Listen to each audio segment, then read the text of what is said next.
Aglaia finishes the poem with complete seriousness, her earlier irony dissolving into something that feels almost genuine. But within that seriousness, she deliberately changes the initials to point to Nastasia Filipovna. She does it without emphasis, as if nothing has happened. The prince notices immediately and is unsettled. Most of the audience either miss it or pretend to. What began as a playful performance becomes a moment that quietly associates him in public with a devotion he cannot deny or explain. Evgeny Pavlovich Radomsky is present even before he is introduced, watching the recitation with a faint, mocking smile that shows he understands the allusion at once.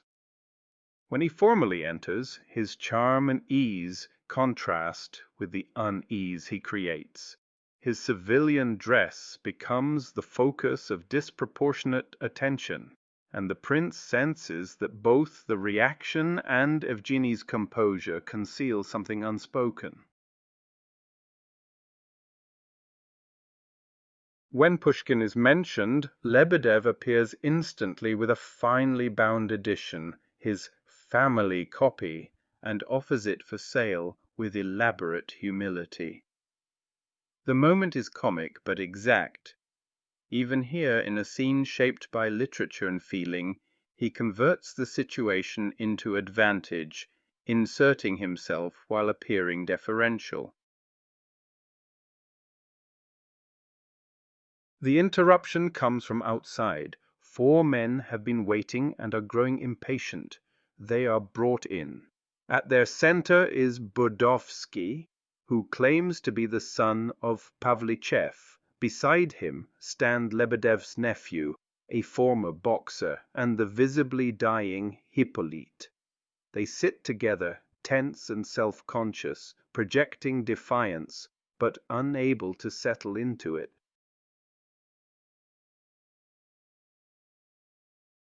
What should have remained a quiet legal matter is now staged before a full audience, the Epanchins, Evgeny, Prince S., and others.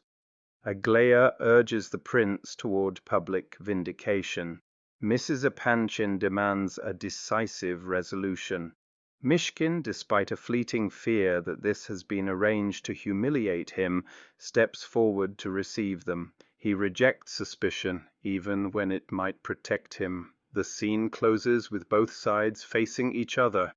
Nothing spoken yet, but judgment already in the air.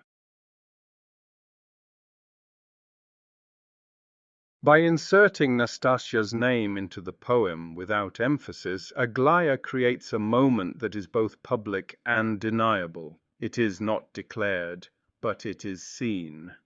The ambiguity allows her to reveal something real while preserving the surface of play.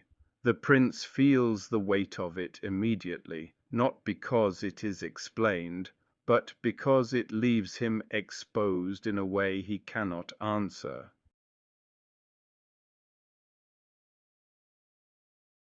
Evgeny represents a form of control Mishkin lacks: social intelligence, irony, and self-possession. He understands situations instantly but never commits himself openly within them. His smile during the recitation shows that he grasps the meaning at once, before it is spoken, and without needing to speak it himself. Lebedev's behavior is not an exception, but a pattern made visible. Even in a moment shaped by literature and feeling, he converts attention into advantage. Admiration becomes transaction. Culture becomes currency. The scene reveals how quickly sincerity is handled and reshaped once it enters social space.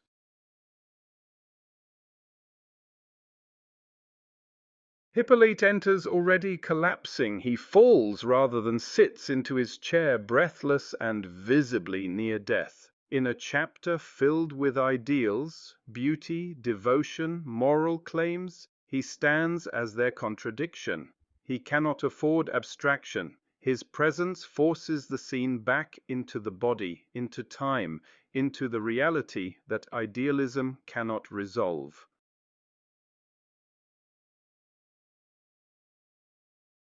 The confrontation begins before any words are spoken. The claimants arrive convinced of their right. The audience gathers ready to witness.